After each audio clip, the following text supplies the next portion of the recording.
Орусия жергиликтүү маалымат каражаттары аркылуу Тажикстанда мунайдын запасы бар 2 жайдан баш тартуу пландалып жатканын жарыялады.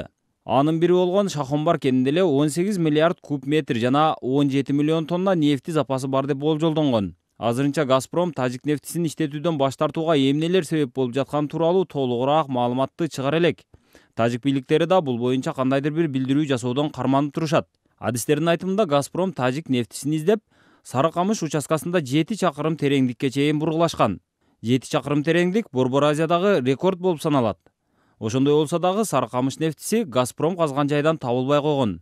Тажикстандын Сарыкамыш мунай кени дүйшөмүнүн батышында, Борбор калаадан 40 чакырым алыс аралыкта жайгашкан. Тажикстандын 4 мунай кенин иштетүүгө Орусия мындан 3 жыл мурун лицензия алган. Андагы келишим боюнча 4 мунай кенин өндүрүүдөн түшкөн таза кирешенин 70% Орусияга, калган 30% Тажикстанга берилмек. Азаттыктын тажик кызматынын журналисти Абдулла Ашуров Газпромдун тажик мунай кендерин иштетүүдөн баш тартуусу көп үмүттөрдү өчүргөнүн айтат. Начиная с 2012 года Газпром Орусия Тажикстандагы мунай кендерин иштетүүдөн баш тартканы аябай өкүнүчтүү. Анткени Орусия 2003 жылдан бери Тажикстанга 5 миллиард рубль инвестиция салган. Анын 1,5 миллиардын салык катары төлөгөн.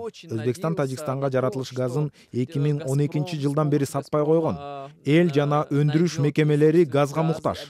Орусиянын пайдасына 30-70 болуп түзүлгөн келишим Тажикстан үчүн анча пайдалуу эмес экени белгилүү. Бирок Тажикстан өз газын өндүрүп, Өзбекстандан көз карандылыктан арылууну жана элди газ менен камсыз кылууну көздөгөн. Положении, и многие из них перестали работать даже. Тажик өкмөт башчысынын мурунку орун басары, тажрыйбалуу геолог Георгий Кошлаков тажик нефтисин өндүрүү долбоору алгач каралып аткан учурда, бул долбоордун келечеги бүдөмүк. Анткени аталган участоктарда нефтинин эч кандай запасы жок болушу мүмкүн деп билдирген эле.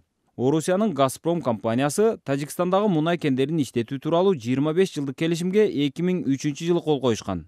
Муну менен Газпром тажик нефтисин иштетүү укугун мурда эле бекемдеп алган эле.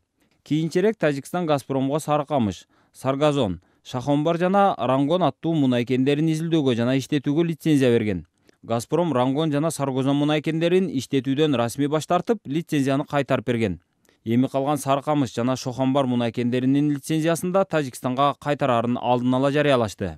Бирок Газпром муну менен Тажикстандан биротоло чыгып кетүүгө эмес, тескерисинче өлкөнүн түндүгүндөгү Нафтомайдан мунай кенин иштетүүгө лицензия суроого ниеттенип жатканы айтылууда. Мурдараак Тажикстан газды Өзбекстандан сатып алып турган. Ал убакта Өзбекстанда жылына 1,5 миллиард куб метр жаратылыш газы келчү. Акыркы жылдары өзбек тарап Тажикстанга газ сатууну кыскартып отуруп, 2012 жылдан тартып Тажикстанга газ берүүнү такыр токтоткон. Мындан улам Тажикстан өз мунайын өндүрүүгө аракет кылууда. Ыдырыс Исаков, Азаттык.